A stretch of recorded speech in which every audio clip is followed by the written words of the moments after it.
Good evening, everyone. Welcome to the Baltimore Sun. I'm Andy Green. I'm the Sun's editorial page editor. I'll be moderating tonight in the latest in our Newsmaker Forum series with gubernatorial candidates. Our guest this evening is Attorney General Doug Gansler. Doug, welcome. Thank you. Thanks for having me. Yeah. So I'll give Mr. Gansler a couple of minutes to kick things off to make a brief opening statement. And then we'll jump in with questions from the audience as the folks outside let you know. If you have a question, write it down on a card and we'll have people who can pick it up for you. If you don't mind, include your name with your question just because it's nice to know who you are. So with that, Mr. Gansler, the floor is yours. Okay, thank you, Andy. Thank you to the Sun for doing this. It's a good venue and to let us get our views out and answer some of the questions. I want to start by acknowledging my wife Laura, who's over there in the corner, and she and I are going out to dinner in Baltimore after this, and she is a lawyer with FINRA, protecting the integrity of the capital markets for the United States, and also an author. She wrote a book called The Mysterious Private Thompson, which got nominated for a National Book Critics Circle Award, and wrote a book called Class Action, which became the movie North Country with Charlize Theron and Frances McDormand and Sissy Spacek, which was about the first sexual harassment class action lawsuit in the country, and it got a couple Academy Awards. And it was actually, the review was done in the Sun, so it was good. And let me, I guess, start by saying, in sort of defining who I am and what I'd like to believe I am, which is, for the last 22 years, I've been fighting for the people of Maryland, fighting for citizens, fighting for victims, fighting for consumers. As a prosecutor, started out as an assistant United States attorney working with Eric Holder in the Department of Justice, and we, at that time, I actually took on the country of Georgia, with a Georgian diplomat named Makaratzi, and I prosecuted murderers, rapists, arsonists. Went to Montgomery County as a state's attorney there and put in a first nationally recognized community prosecution model, which we'll hopefully see one day here in Baltimore once I'm governor as well, which is prosecuting by neighborhoods and not arbitrarily by crime. And we had started the first domestic violence docket, first gang unit, first seniors unit of prosecution, and first internet crimes unit, and then became attorney general and working right up the street here in Baltimore, a city that I love. I was a season ticket holder for the Orioles back in 1989, and so I've been coming here for quite some time, and before that when I was a kid. And we've done a variety of things. We brought back over $2 billion to consumers. We got arsenic taken out of chicken feed across the country. We wrote an opinion recognizing out-of-state same-sex marriage here in Maryland. We got alcoholic caffeinated beverages off the shelves. We kept the Preakness here in Maryland. We were able to get $1.5 billion in for a mortgage foreclosure agreement.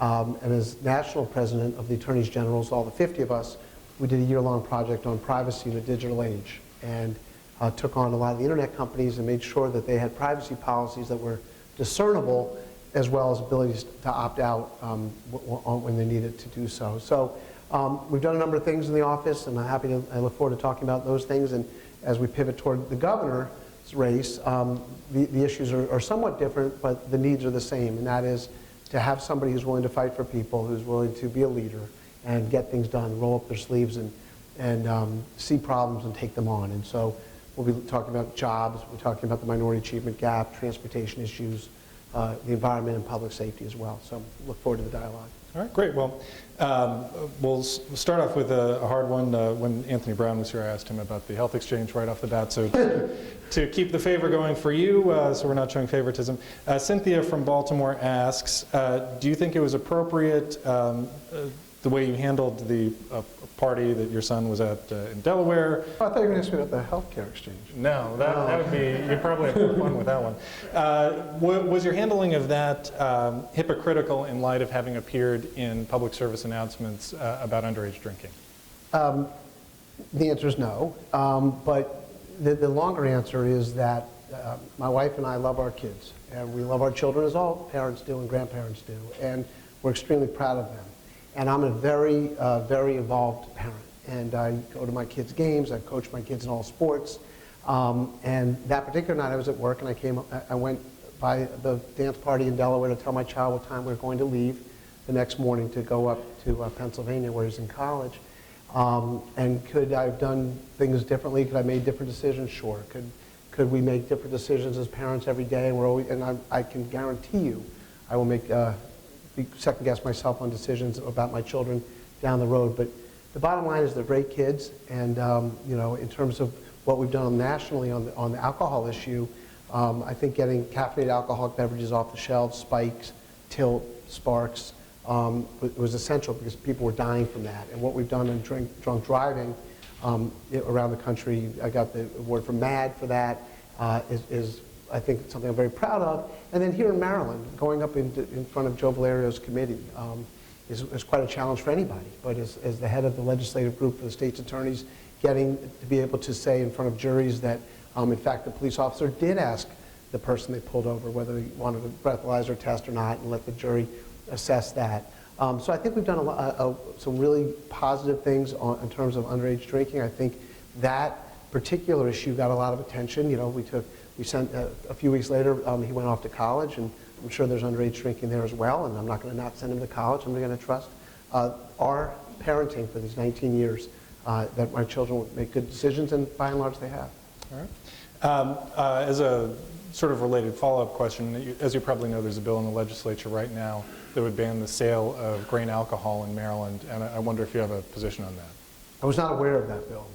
There is. It's supported. The sale of grain alcohol. Yeah, it's supported by a consortium of university presidents. They're concerned about people getting alcohol poisoning at frat parties. Well, it's a very real issue. I mean, I got to say, I remember when I was a freshman at Yale in my dorm, somebody that I hadn't met yet, it was the very first weeks of school, died from alcohol poisoning and drinking that night, and it had an effect on all of us. It's something that I'm sure everybody in our dorm, and probably everyone in my class in college remembers, and it happens. And grain alcohol is obviously one cause of that. I haven't looked at the bill. I don't know my position on it other than you have to be 21 to buy grain alcohol, and I think that's certainly a good thing.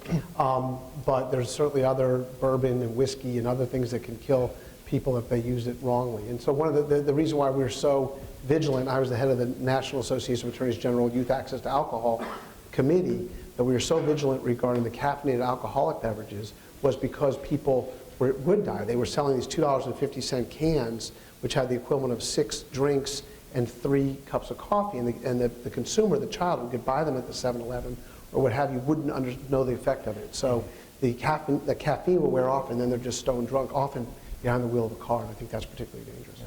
Yeah. We have a very different alcohol-related question from Twitter. Liberal son-in-law on Twitter asks... That's the name of the person? That's the name of the person. I mean, that's their Twitter name. Yeah. I'm hoping that's not their given name. Right. It asks, do you, at Doug Gansler, support keeping Maryland's 3-tier alcohol system and different alcohol laws by county? We actually, when I became Attorney General, Joe Curran had started a lawsuit involving that and looking at the issues, and I think it's been resolved definitively by the Court of Appeals. So at this point, I think that's the state of law, and I think that's where it's going to stay for a while. Unless you wanted to say, change it. Well, it's been attempted to been changed through the legislature unsuccessfully. The alcohol lobby is very powerful, as you can look at some of my opponents' campaign finance reports. And people in Annapolis finance reports. And it's unfortunate because you want to do the right thing on that. But it's, I think the system's working. I mean, one of the places that I would like to see some change is actually I've always been sort of curious as to Montgomery County, where I actually live, where the county is in the business of selling alcohol. Right. And that's always seemed kind of strange to me. But I think that that might be privatized someday. Right. We have another question about the healthcare exchange. Is there going to be a criminal investigation into the Maryland Health Exchange website before June? And will the companies involved be required to reimburse taxpayers for their incompetence? Were their contracts no-bid contracts? There's a lot in there, and that was actually more about the healthcare exchange than the other question. Yeah. Yes, right. Will there be criminal prosecution? I often say what seems criminal isn't, and a lot of people are obviously concerned about the $200 million plus of taxpayer money that basically went down the drain. And that there's going to be no accountability for that, certainly by the legislature or anybody else. And the reason why it's getting so much attention now in a forum like this on the political side is because the lieutenant governor really, a lot of people think, didn't do a whole lot for 7 years, but except for he was purportedly in charge of two different things, the BRAC rollout and the Affordable Care rollout. And now I ran President Obama's campaign here in Maryland. I'm a huge President Obama fan. We had Maryland be the lead state in front of the Supreme Court in making sure we upheld the Affordable Care Act, the constitutionality of the Affordable Care Act. I think that it was outrageous that America was the only civilized country in the world that didn't provide access to health care for all its citizens. There's obviously many problems with the botched rollout. One is, and the most important, is that the real people that can't get chemotherapy treatments, can't get heart transplants, can't get medical attention for their children, and it's because they don't have as much money as somebody else. So that's issue number one. Issue number two is the amount of money that's been wasted on this. Issue number three is the cover-up being worse than the crime, that they won't just acknowledge what's going on. And even what's going on now, the Baltimore Sun writes thousands of people have actually enrolled when they haven't been able to enroll on the website. What's going on now is there's hundreds of people at call centers that are taking these phone calls, literally filling it out by hand, and then giving them to Care First. So nobody's really getting the choice. No one's getting the options that were available in the Affordable Care Act, which is why it's such a wonderful thing to have. And so I think it really goes, and what I do is I look at that sort of in contrast, for example, to my role when I was president-elect and then president of the National Association of Attorneys General in the mortgage foreclosure situation, where the national banks were engaged in robo-signing, throwing people out of their homes, predatory lending. We went after them. I went to the meetings, and I was there following up all the time, making sure that, because this was on my watch, and to this minute, we've gotten $1.5 billion injected into Maryland in terms of principal reduction and loan modification to keep real people in their homes. And so I think that's a stark contrast in leadership. And leadership is saying, look, I said I was in charge. I knew a year ahead that it wasn't going to work. I didn't tell anybody. And then in terms of the no bid, I mean, that's kind of unbelievable. The no bid contract, and here we are, the Cyber Command Center in our state, NSAs in our state, and we contracted with a company in Fargo, North Dakota, via the Ukraine to have our healthcare exchange set up. And now they also are resisting allowing people to simultaneously enroll in the Maryland exchange through the federal website, which does work, because then they would have to actually admit failure, and they should just do that and let people enroll. And so I do think it's a problem. Now, was anything criminal taking place? Not that we're aware of. And finally, we as the Attorney General's office will undoubtedly be looking into trying to recoup some of the money from the contractors in the months to come. As a follow-up question to that, how would you assess the legislature's efforts to provide oversight now that the website has not gone well? Well, I mean, again, the cover-up's worse than the crime. Look, I'm running against the establishment. It's no secret. There's an enormous amount of money and vested interest in keeping the status quo for another 8 years. The people that are prospering are dumping money into this campaign, and all the entrenched politicians have lined up behind my opponent. They have no interest in exposing what happened there to the public. So it's not a surprise what's going on with the legislature in terms of that, but it's unfortunate. I mean, their excuse was they didn't want to distract from getting the exchange, getting the website up and running, but they're not actually in charge of getting the website up and running, so it doesn't really make a lot of sense. All right. Switching gears onto education, on Twitter, @Principal64 asks, do you think Race for the Top has benefited our schools? Well, I don't think what's going on in our public schools here in Maryland is benefiting anybody. I mean, I think there are, they walk around saying we're the #1 schools in the country. Well, it turned out they weren't allowing everyone to take the test, so we tended up to be actually #8. But we have some very, very good schools, and we have some even better teachers in this state. But the problem is it depends on what you look like and what zip code you're born in, whether or not you get access to a top quality education. Right here in Baltimore City is part of why we have the #2 minority achievement gap, #2 minority achievement gap in the United States. So tomorrow when the 9th graders show up here in Baltimore City, 94% of those 9th graders won't graduate from college. Half of them won't graduate from high school. And of the half that do graduate from high school, 80% will need remedial math and 70% will need remedial English.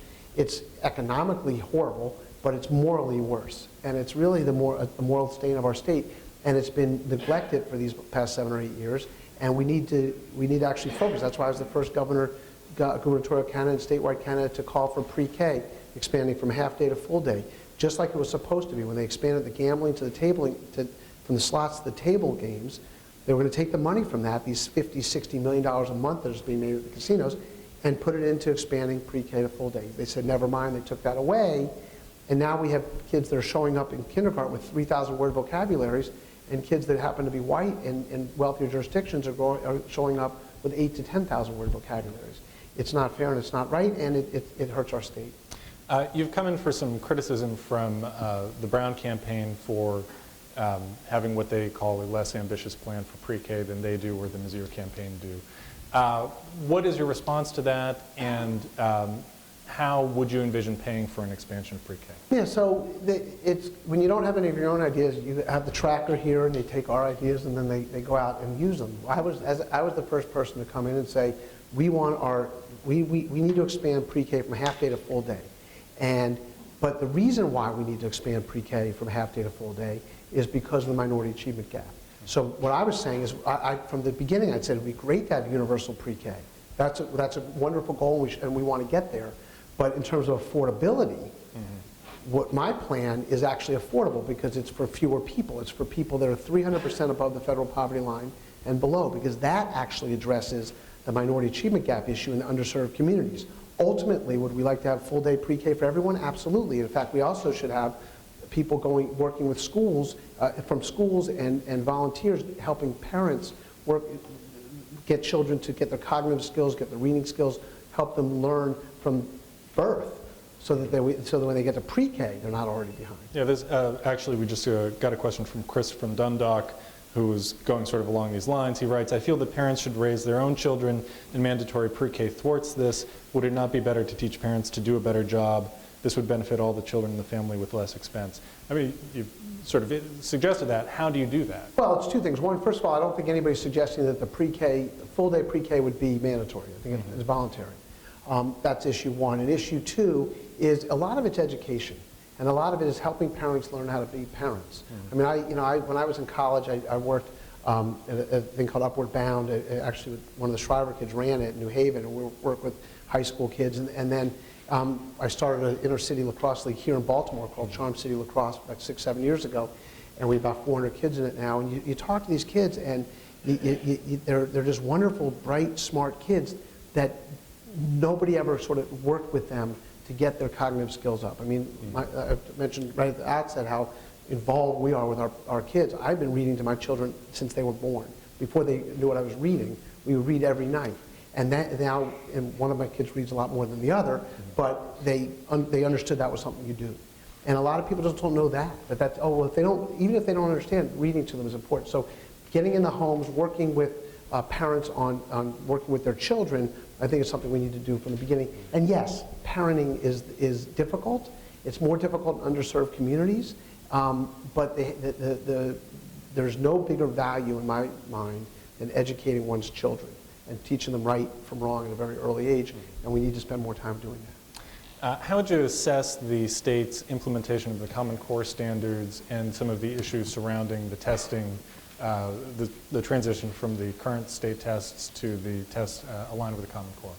Well, to answer the question directly, I think the current state test is an absolute waste of money. I can't believe that we're going to spend $50 million to test students. I came out talking about this back in August, about how it seemed to me just ridiculous. First of all, I don't like teaching to a test in the first place.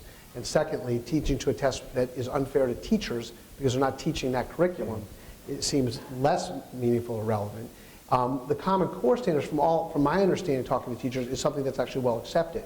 And so that'll be a positive development when that comes in. But I do think that, talking about teachers, I think we have wonderful teachers. Everyone in this room remembers a teacher that touched them, that made them think differently, that turned the light on in their minds to make them want to read more, study more, do more math, do more science. And we ought to be rewarding our teachers. We ought to be paying our teachers more, the good ones, and holding our teachers accountable. Like a peer assessment review system that they have in Montgomery County, where they've actually held teachers accountable, and hundreds of teachers that were inadequate are no longer teaching. You can go into any school in Baltimore, Baltimore County, Howard County, wherever you might want to go, and ask the kids or the teachers who are the good teachers and who are not the good teachers, and you'll find that out immediately. So I think we ought to Yes, teach the test. That'll be part of the assessment and part of the accountability, but not the whole.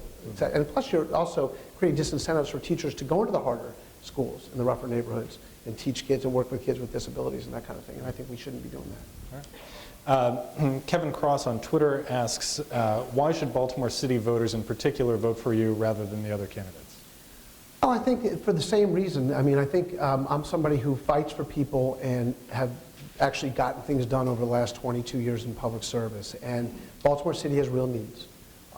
If you look right now, there's 2 cranes in the air in Baltimore City. Down the street in Washington, D.C., same year, same time, pretty much same area, there's 53, 54 cranes.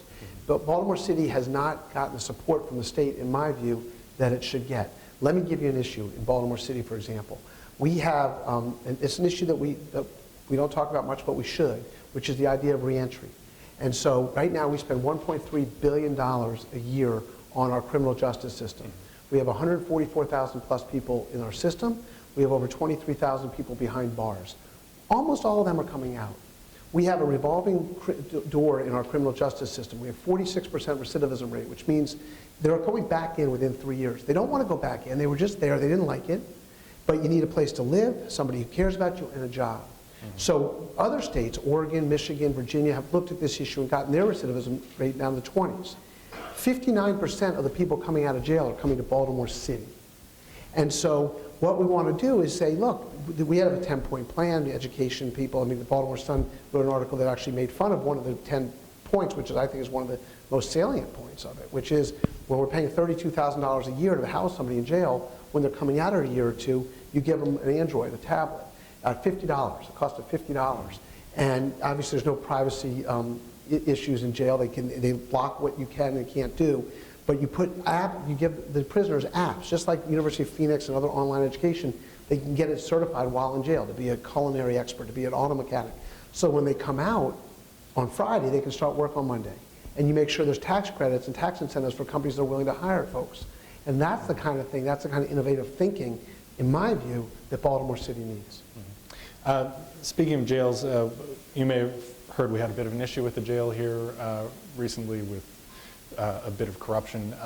What is your assessment of how the correction system handled the corruption at the Baltimore City Detention Center, and what do you think needs to be done going forward to prevent a repeat of that kind of situation there or at one of the state's other facilities? Well, one of them that, by the way, reentry is sort of associated with this. I mean, Michigan was actually able to close 20 correctional facilities by focusing on this.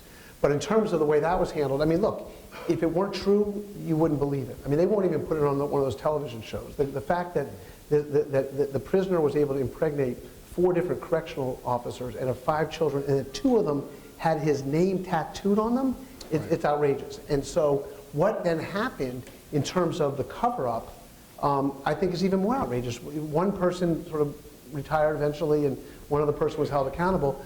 That day, I wrote that we should have an independent investigation into what happened, who was responsible, who knew what, so that people are held accountable, but also so it doesn't happen again. There are jails around the state where you can't get Clarksburg, the most they got a cell phone that one time got into the foyer area. I mean, the fact that this was going on, that the prisoners were literally running the jail, I think is outrageous, and it's almost equally as, in my view, outrageous as the idea that they're doing in Baltimore now, or that my opponents would, which is the idea of mass arrests, just going and arresting everybody, and that's going to solve the criminal problem. We have the 9th most violent state in the country. We have the 4th most homicides in the country, even with the creative way that they count homicides now. We're the 4th highest in the country. And how can that be when we have the highest per capita income in the country, and we have the most advanced degrees in terms of people, intelligence in the country? There's a disconnect there, and we need somebody who actually understands the criminal justice system to be involved and to be governor. As I'm sure you know, the marijuana laws are a big issue in the General Assembly right now. What's your view on what the state's policy should be with regards to marijuana? Well, it's an interesting thing, and it doesn't naturally seem to equate, but to me it does, which is the idea of marriage equality. So, 10, okay, 15... Let's see where you're going with that. Hang with me. All right. So 10 or 15 years ago, the idea of gay couples being able to get married would just be not something we'd be discussing. Yeah. 10 years from now, every state will have, or 5 years from now, or 3 hopefully, every state will allow gay couples to get married. I was 5 years ahead of that on the issue. I was down testifying about it. I just thought it was completely a violation of our Constitution and that it needed to get done. But it happened because there was a sort of a national movement toward it. And the collective body of intelligence was, you know what, this is wrong to do this. We're not doing this right. Let's not deprive people of their rights and fundamental right to happiness. I think that a similar kind of trend is happening with marijuana now across the country. And so, so will we end up getting to legalization? I think we will. My view is, though, it ought to be done very incrementally and very in lockstep and make sure we do it the right way. Because once you go too far, you can't come back. So in Colorado, for example, when they just legalized it, or for medical marijuana, they basically just said any doctor can write a prescription. So something 90% of the prescriptions for arthritis were to people under 26 years old. Clearly, there were some abuses there, right? So I'm for full medical marijuana. If a doctor can prescribe OxyContin or other controlled substances, if a real doctor believes somebody would benefit from marijuana usage, it's a drug like other drugs that can be abused, that should be allowed. And the doctor should be a real doctor, in other words, associated with an accredited hospital or a university. I also believe in decriminalization for small amounts of marijuana. I think that we ought to have that as well. It's disproportionately enforced around the state and also with the minority community. And it's, I just think it ought to be decriminalized. Full legalization, I think we're not ready for that yet. I think we should take our time getting there. All right. Another criminal justice related issue. The legislature is considering increasing the availability of expungements for criminal records and arrests in domestic violence cases. Do you have an opinion on this issue? I don't know if you've heard about this. This is a Lou Simmons bill I think they're talking about. Well, this is a little bit, there's two different bills that come to mind. It's not quite expungements. Right. Yes. There's redemption shield bills, which I'm for. Most of them, there's got to be some tweaking there, and that goes to the whole reentry issue. So if you were arrested with a small amount of marijuana when you're 18, now you're 33 years old and you're trying to get a job, should that prevent you from getting a job? Now the trick there is there are some violent misdemeanors that an employer would want to know about. For example, theft. Right. Before you put the person behind the cash register, you want to know if they've been convicted of theft in the last 5 years. The domestic violence expungement, I'm not in favor of. I mean, I started the first domestic violence docket in Montgomery County history, then the second. I started the Family Justice Center, which I wanted when I'm governor. Every one of the 24 jurisdictions will have domestic violence dockets. Every region will have a Family Justice Center, which is a holistic approach to dealing with SINA cases, domestic violence cases. Families in need of intervention and crisis can go there and have real help. I'm the head of the Governor's Family Violence Council. We have passed a number of laws, including keeping guns out of hands of people with protective orders. And this year we'll get the law passed of domestic violence in the presence of a child, which we should have gotten last year. So the idea of expunging domestic violence records is something I'm not actually in favor of. Okay. But I haven't looked at the bill. We've got a couple of questions related to taxes. Paul Gardner on Twitter writes, you say Montgomery County is treated like an ATM. How can you do what's right for children in Baltimore while lowering taxes? Those are different things. My opponent said Montgomery County is treated like an ATM and held up an ATM card and said, here's my card. And what the problem with that is it's a little bit of a different view of Montgomery County than actually exists. It's sort of your parents' Montgomery County. Okay. Today's Montgomery County, we are a majority-minority county.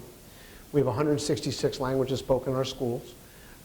We embrace our diversity, and diversity to me is one of the most important components of government, making sure the government institutions themselves are diverse, as well as and making sure the government looks like the people they represent and serves the people they represent. And we have, in Montgomery County, they've done a very, very good job of embracing and incorporating, integrating our diverse county so that it can be seen as an ATM machine, and it has been very prosperous. The problem, though, is the taxes. We've had 40 straight tax increases in the last 7 or 8 years. It's breaking people's backs. And Democrat, Republican, Independent, it's hurting us here in Baltimore because every year when the legislature reconvenes in Annapolis, they're confronting billion-dollar deficits. This year was $700 million some odd when they went. Now Apparently in March it's going to go up. It's going to be $1 billion like it is every other year. Meanwhile, for example, in Virginia, right across the river, they have a $1 billion rainy day fund because they actually bring jobs back. And so we've talked about looking at the tax structure that hasn't been looked at in decades to try and make us competitive with our neighbors so that we've lost, right now, in the last 7 years now, there's 80% more people unemployed than there were 7 or 8 years ago when this administration came in. 6,000 plus small businesses have left our state. We have 3 Fortune 500 companies left in our state. It's unsustainable, and what happens therefore is that, I was the first statewide elected official to come out for increasing the minimum wage. First person running for governor to come out for increasing the minimum wage. It's a moot point if you don't have jobs for those people to go to work at to get the minimum wage. And so we need to increase our tax base. We need to attract jobs back here. A couple of things we can do are make sure we bring manufacturing back. We're 43rd in the country in manufacturing. We're not competing with India and China anymore. We're competing with other states in the country. Our tech transfer, we are the most entrepreneurial state in the country in the sense that we have the most research dollars that come in and the most patents, and we create ideas here, yet we're 39th in tech transfer. So all those ideas are conceived up here and then they're produced somewhere else. And cybersecurity and life sciences, we need to attract those to increase our tax base. And so we have more people coming in paying into the system instead of taxing. The one I think was the most egregious, frankly, was the last one, which was the gas tax, which is absolutely regressive. And it taxes poor people more than rich people. And I think we need to have a better, we can't mortgage our economic future of our state on the backs of continuing to raise 40 more taxes and on the backs of slot machines. We actually have to have somebody who's thoughtful and bringing real jobs into our state so we can sustain ourselves in time. All right. A couple more follow-up questions on that then. If you would not have pushed for the gas tax increase as Governor O'Malley did you disagree with the assessment that the state needed more money for transportation, or alternatively, how else would you have raised money for it? Yeah, the state absolutely needed more money. What they did there was they raided the Transportation Trust Fund. The trust part was the part they raided. Because what they do, that money was supposed to be used for transportation projects. They raided it, took it, and they said, oh my God, we have no money in the Transportation Trust Fund. We now have to come up with a new tax. Let's tax poor people or working people or people that need to drive to work, especially in the rural areas, we have to drive even further. And now we can replenish that. Instead of recognizing that we need to take a longer approach here and actually not balance it on taxes. At the time that they did the gas tax, it made sense because they had to come up with something to build some of these transportation projects. Transportation, we have the most congested area in the country in terms of transportation. So we need to build the Purple Line. We need to have high-speed rail from Baltimore to Washington. We talk all the time about replenishing Baltimore City. It used to be a city of over 1 million people. Now it's down to 630. Anyway, yeah, I thought it was over 1 million at one point. I thought when I read Not in My Neighborhood, that book, it was all right. Yeah. Anyway, a lot of people. More people than we do today. And, but now it's down to 630,000 people, and there's vacant homes, tens of thousands. And what we need, I think one of the best things we could do is have high-speed rail going from Baltimore to Washington, incorporate the Port of Baltimore into our future plans, incorporate BWI into our future plans, and have a real vibrant transportation system so that we can reduce congestion, provide jobs, and make it a much more livable, sustainable place. And I think you have to do that by getting money from a lot of different sources. One of them, for example, is we spend $18 billion a year on government contracts and procurement. You asked a question earlier about no bid contracts. We have very little competition and very little transparency in that system. If we made that more efficient, we could be bringing in a lot more money. If we took some of the table gaming money and spent it toward projects worth $50, $60 million a month. If we had combined reporting, $100 million in corporate tax loopholes are going out of the state every year. That's a way to get money in. So there's a lot of different ways of doing it, but I think we have to look at not what would you do to pay for this, where would you take it from that, and kind of have somebody that actually is concerned with these things. So if you're elected, would you seek to repeal the gas tax increase? No. I'm not going to, I have no vision of revisiting the 40 taxes. I think we need to put together people that understand tax issues. I was an economics major, I wasn't a tax major. And get people that can crunch numbers and put them in a room and figure out what can we do, what are we doing wrong in our tax structure, opposed to the taxes, vis-a-vis our neighboring states. I mean, the one obvious one that I've been talking about for a year, for example, is our estate tax. You know, and coupling that with the federal number. So ours is $1 million, the federal's $5.3 million, so it's too expensive to retire here, so everybody leaves. And we can't get rid of it, but we ought to couple it with our federal number so that people have that certainty. So there's a lot of taxes we ought to look at, but I wouldn't go in specifically going to repeal this tax or that tax, but we ought to have a better now, structure. you have talked at various times about the corporate tax and desire to make, I believe your idea was to make it match Virginia's level. Is that, Yes. Is that your proposal? Yeah, just like President Obama in his State of the Union and Steny Hoyer and other Democrats, it's a great democratic idea of trying to bring jobs back to a particular jurisdiction. So what I propose is reducing ultimately from 8.25 to 6. The idea being, you know, people will act in their interest. So if you're a company that's here and you see our neighboring states have 6 or 6.5%, you're going to take your business to the other state. Or if you're going to think about coming here, you're going to go to one of the neighboring states if you want to be near the federal government. What we want to do is do it by 0.25% a year, so that we can bring it in each year slowly and make sure that the business is actually coming. Mm-hmm. It'll produce an enormous amount of money. Obviously, my competition is throwing all these crazy numbers around. He's got his little campaign manager out there saying it's going to be 1.6 billion or this and that, just making up numbers. When clearly, well, what do you think it would? Well, I think it brings in a lot. I think it'll make our state much more solvent and bring in hundreds of millions of dollars ultimately, because we'll bring in jobs. And so I think if there's, look, ours is 8.25, Virginia's is 6, for example. If there's two products that are the exact, look, I'm a Maryland guy. I grew up here. I'm the only candidate, the Democratic side that did. I love our state. I'm all about Maryland pride. That said, if you're a company from Indianapolis looking to come to this region, and one product is 8.25, that is our tax rate, and Virginia's is 6, and to them they're pretty much the same, they're going to keep taking the $6 one, and the 8.25 is going to sit on the shelf, and that's what's happening to our businesses. And so I think we'll make an enormous amount of money over time by increasing our jobs back into Maryland and increasing our tax base. All right. Sort of related thematically, Bill from Baltimore wants to know, which policies of Governor Martin O'Malley's do you most strongly agree with, and which do you most strongly disagree with? Well, the administration joined on to a lot of my things I was ahead on that I really agree with. For example, the DREAM Act. They came on that. Marriage equality, they finally got off the civil unions deal and came in with that. So I think those were great. Those were great policies. And I think the administration, I think they've done, there's been very hard economic times. I think they've done some very good things during these years. I think the ones I disagree with is sort of taxing our way out of fixing our economy. I think the HBCU funding has been woefully inadequate. I think we need to support all 4 of our HBCUs. I think we haven't focused on job growth. Obviously, manufacturing, tech transfer, cybersecurity, life sciences, all of that has been ignored. Transportation has been a problem. I don't agree with mass arrests and the public safety issue. So there's good things and bad things. We've got Susan O'Connell on Twitter asks, this is related to the tax question as well largely, Maryland loses retiree residents to Pennsylvania because of taxing of pensions and also, she thinks, concealed carry gun laws.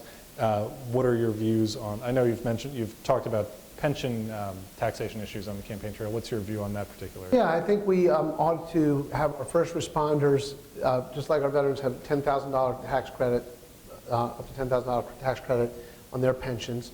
I do think we are very hard on retirees. We're the only state in the country, I think we're 2 states in the country that have both an inheritance tax and an estate tax. People do retire here. And what happens, though, interestingly, is if you look at how it works, is people from 60 to 75 leave our state. And then when they're 75, the kids want them to come back, so we end up paying for end-of-life health care expenses disproportionately. But we should promote retirees here. I mean, there's no reason why our Eastern Shore, for example, can't have more retirement communities like the Eastern Shore of Delaware does. But we have to respect, and I'm a huge proponent of intergenerational relationships and making, like neighborhoods in Baltimore, for example, being able to have your senior centers in the neighborhood so you can have people near your kids and kind of grow up. I love the fact that my children are so close to their grandparents. I think it's something that I certainly didn't get to enjoy, and I'm glad that they do. So I think that we ought to make it much easier and better for people to retire here. In terms of the concealed carry. Yeah, we have another question about this too, All right. more directly on it, and this is something you should know about since your office has been dealing with a case on this particular topic. SureShot99 on Twitter asks, why do you refuse to allow Marylanders the right to keep and bear arms? Concealed carry standard of good and substantial is unconstitutional. Well, who is the person? SureShot99. SureShot is a little confused on the constitutionality because the Supreme Court and all the courts have held that it actually is constitutional. So what happened was the Second Amendment for 200 and some odd years was determined to be a collective right, as it says right in there about the militia. And then in the Heller case, the Supreme Court said, no, it's going to be an individual right in a 5-4 decision, but the individual right is going to be limited to 3 circumstances. That is, you now, Andy Green, have the right to a handgun that you have to keep in your house, and you may only use for self-defense. That's what you have a constitutional right to, those 3 things. Anything above and beyond that may or may not be good policy, but it's not constitutionally protected at this point. So we defended the concealed carry laws here in Maryland, and were successful in the courts because it, in fact, is constitutional. And the reason why we defended it is because we, first of all, agree with it, but secondly, we're the lawyers for the legislature that passed that bill and that passed that law. Now, you mentioned a minute ago about your views on intergenerational relationships. This is somewhat related to that. David from Gaithersburg asks whether you have a plan to enhance continuing care options for the elderly. You know, we've worked with seniors a lot. Like I said, when I was a state's attorney, we started the first family violence unit where we're dealing with seniors issues regarding exploitation and physical abuse. And unfortunately, most of the exploitation of seniors and the physical abuse of seniors comes from family members, close or far. And so, you know, and that's something we've been very vigilant about over years in protecting seniors. And within my own office, we actually, our Consumer Protection Division has been gutted by this administration. So we're very much reliant on seniors. They come in and volunteer. We use these wonderful seniors that help us with consumer protection mediation issues. But we do need to continue to work toward allowing seniors to stay in their homes longer and be near their families more, and having intergenerational relationships. So yeah, that's an issue that we're very concerned with. People are living longer. You know, we've gone after scams, people that take advantage of seniors through scams. You know, many cases of that. We've gone after pharmaceutical companies that target seniors with off-brand labeling, and a number of things to protect seniors, and we'll continue to do that. Kevin Cross on Twitter asks about the potential opening of another law school in Maryland. He asks, do you really plan to open a 3rd law school when grads are struggling to find jobs as is? So that proposal is about opening a law school at Bowie State, one of our HBCUs. I think, you know, when you look at the 4 HBCUs, they all have different needs, but there's a dearth of minority lawyers. We have a lot of lawyers, but there's a dearth of minority lawyers, particularly in Baltimore. And, you know, one of the things that I did when I became state's attorney was we hired the first Asian Americans, we enhanced the number of Latino Americans, we exponentially increased the number of African Americans. I was the head of the NAACP Criminal Justice Committee in Montgomery County in the early 90s, and we had 1 judge, African American judge, out of 30 some odd. And they said, well, there's not enough qualified minorities applying. I said, really? Okay. So we hired a lot of minorities, and many of them are now on the bench. I did the same thing in the Attorney General's office. But you have to be very aggressive to do it because there's not as many minority lawyers in the Baltimore area in particular and in Prince George's. So the reason why we thought about Bowie State, and I've been talking about, I started this 3 or 4 years ago, the dialogue on it, was because of the market for the federal government, which does hire minority lawyers, as well as our state government, the need to hire lawyers there, and in the Baltimore community, as well as Prince George's, which is a county as big as 4 or 5 states. To me, there ought to be law schools there. The reason why it has to be there is obviously because of the Fordyce and the duplication issues. You wouldn't want to put it in the Baltimore region. The only law school nearby that would compete with it would be Howard, and Howard, at least right now, is a national law school, and I would hope Bowie State would become one as well over time. All right. You've mentioned a few times your interest in supporting the HBCUs and a view that they have not been supported sufficiently. As you know, they're in mediation right now about duplication of programs. There was recently a lawsuit about the level of state support. What specifically would you do as governor to try to help the HBCUs? Well, I think funding is a huge issue, and you know we spend $1 billion putting new schools in Baltimore City. We ought to be looking at beefing up our HBCUs. I think Nobody's explained to me yet why it takes 14 years to build a new building at an HBCU and 6 years to build the same building at a white school. And to me, that doesn't make a lot of sense. I think we ought to put the Freeman Urbowskis and the people that understand these issues in a room and say, let them figure out what we can do to promote all 4 of our HBCUs. And because they're all wonderful schools and there's potential there. Talking about tech transfer earlier, that's something we ought to be looking at. Morgan State, for example, right here in Baltimore, setting up incubators around the school. It helps the neighborhood, but it also helps graduates and alumni to actually make products here that are conceived of at the school and bring jobs to Baltimore City. So there's a lot we can do in terms of funding. The duplication issue is obviously being handled on mediation grounds right now, and hopefully that'll be resolved as well. We have Lisa Stewart Manuel on Facebook asks about autism. She says, I know you're an advocate for autism. Yay, she says. What do you plan to do for families that are struggling to pay for services that aren't covered by insurance? And perhaps you could expand this to developmental disabilities funding issues in Maryland generally, which has been a big issue in the last few years. It has, and I have a nephew with autism and have sort of lived through this with my sister and her husband and some of the needs there. And I started looking, she probably sounds like she's aware of the issue, that years ago we started talking to the insurance companies and try to get legislation that that behavioral therapy would be covered for autistic children, because it's the one thing that actually works, and that you can take people with autism and make them into productive tax-paying citizens and contributing to the well-being and fabric of our society. So we need to do that, and with the Affordable Care Act. The problem with the Affordable Care Act in Maryland right now is you haven't been able to enroll in it, let alone, so we don't really know what the kinks and the problems might be with the Affordable Care Act itself. But one of the things we have to make sure is that people with disabilities are covered and protected by the insurance companies, whether it's autism or other disabilities.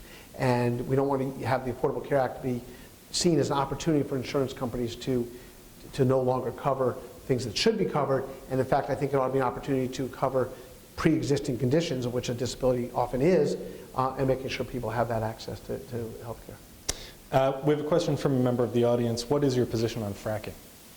Fracking is, right now, I don't think we ought to have hydraulic fracturing in Maryland. It hasn't been proven to be safe, which is why I sued Chesapeake Energy, which had 2 wells blow up in Pennsylvania right near our border, and we got money in as well as best practices, resolve that case with them. Well, I'm an environmentalist. I was the head of the National Association of Attorneys General Environmental Group. We've had the largest water settlement in the history of Maryland since I've been Attorney General, the largest air pollution settlement since I've been in the history of Maryland since I've been Attorney General, largest asbestos case. We've really revamped and changed the culture in terms of the environmental situation here. We're looking into the Menhaden issue. We've done out-of-state prosecutions, PP&G. We had the biggest environmental settlement in the history of the United States involving American Electric Power, a $4.6 billion judgment case. It wasn't a judgment, it was a settlement with Ohio River Valley. That was a company that was putting 14 coal-burning power plants soot into the air, and over 800 million tons of 800,000 tons of pollution was coming to our state. So I'm all about the environment, and if we can make fracking safe, it can be proven to be safe, I'm all for it. We're not there. And I'm all for it because it's cheap, it's here, we don't have to send kids over to die in the Middle East, we don't have to have more coal-burning power, we actually have a cheap source of energy that's right here. But we're nowhere close to that right now. And unless and until that happens, I'm not willing to sacrifice our drinking water, the aquifer, and from the benzene and the other things that are being used to frack. Marcel Shale. Related question, do you have a position on the Cove Point LNG export proposal? Look, it'd be a great project. It's a lot of jobs, and it's a very positive thing for Calvert County and the area around it, and it'd be an economic boom. And as long as it can be done safely, that's great. We have not had the environmental assessment released yet from FERC, and when that happens, which I imagine should be, it was supposed to be at the end of last year, then it was going to be early February. I imagine it'll be relatively soon. That once that environmental assessment is rendered, we can make a decision about what we should do with Cove Point. If that comes out and says everyone within a 100-mile radius of the Cove Point project will immediately die, I don't think I'd be for it. If they come back and say it'd be completely safe, then I'm for it. So we have to see what it Yes, says. but imagining a middle ground here. Oh, you're imagining things again. I hate when you do that. We'll have to see what it says. I mean, look, I think everybody agrees that Cove Point would be a great project if it was environmentally sound and was not a danger environmentally, and we just don't know. None of us do. There hasn't been a project like this, including, the issue obviously is the piping of the LNG from Pennsylvania and other states through Maryland, as well as the transfer from the pipe to the ships. And if both of those are deemed to be safe, then Cove Point's a good project. One more environmental question while we're on the topic. What's your view of the state's new stormwater remediation fee, better known as the rain tax? A lady, I was at the Little Italy fair, and a woman came from behind the booth. She was making like funnel cakes and gave me a big hug. I'd never seen her before. And she said, "I'm voting for you for governor." I said, "Really? Well, that's great." She said, "You want to know why?" I said, "Sure." She said, "Because these bastards are taxing the rain." And that was, I said, "Okay, whatever it takes." I think it's, the motives were pure in the sense that we want to clean up the environment, and I think there's a lot of legislation going on right now to determine whether other counties ought to be part of that. It was limited to 10 counties. And so, I think that it's certainly not something I would want to take back at all, but I do think we have to make sure it's administered fairly and evenly. All right, Amanda from Baltimore says she saw on the news the story about the allegations about your security detail running red lights and speeding. Could you respond to that? She asked, as governor, would you continue to do that? But I imagine that in your answer to this question. Yeah, I actually didn't do it as Attorney General. So look, the desk supervisor that wrote that memo a few years back, and I understand all about dirty politics and what I signed up to do when I ran for governor. But no, that's not, I don't think they let me drive when I'm governor. But I have the utmost respect for law enforcement. I've worked with law enforcement for 22 years. Probably my greatest achievement as a law enforcement person was running the Joint Sniper Task Force and bringing to justice the Beltway snipers. And I couldn't get along with the troopers better. The person that wrote the story talked to the troopers and was told that all that never happened. So I don't see that happening when I'm governor. No, thank you very much. All right. Ray from Baltimore says, I heard Attorney General Gansler comment that underage drinking should be treated differently if it involves a boy versus a girl. I want to know if he stands by that statement, and if so, why or why not? I actually never said that, though the Baltimore Sun wrote all about it. Again, I think they have it on tape. But yeah, no, they have it on tape, and you can listen to it. It's a long conversation, and what that was about was that a parent may or may not have a different perspective on whether their adult, albeit underage children, are at a party. If the parent might, and I didn't opine whether I would because I don't have girls versus boys, might view it differently if a girl was at a party where there was underage drinking versus a boy.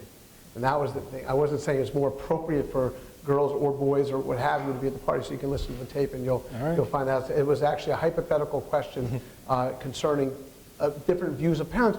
And it was also in the context of, I also mentioned, like for example, my son who was at that party, was the DJ, was 19 years old. And I think from a parent's perspective, some parents might think, well, look, if these were 12 or 13-year-old kids at an underage party, they might view that differently than if it's 19 or 20-year-old kids, and some parents wouldn't. And that was the hypothetical conversation we had. All right. On to a truly controversial topic. We've got a question over email from Mike Bistrom. He says, a question to Mr. Gansler. I've seen you on football pregame shows talking about the Redskins. I thought you were quite good. And I'm curious what your opinion is of the Washington Redskins name. Do you think the team should change it? Well, I have my purple tie on for the Ravens because I know it's going to be Baltimore. I want to make sure you notice that. Yeah, I've been doing that for 4 or 5 years. It's a lot of fun. I'm the voice of the fan. And, I haven't really sort of taken a position on that, and I see both sides of the argument.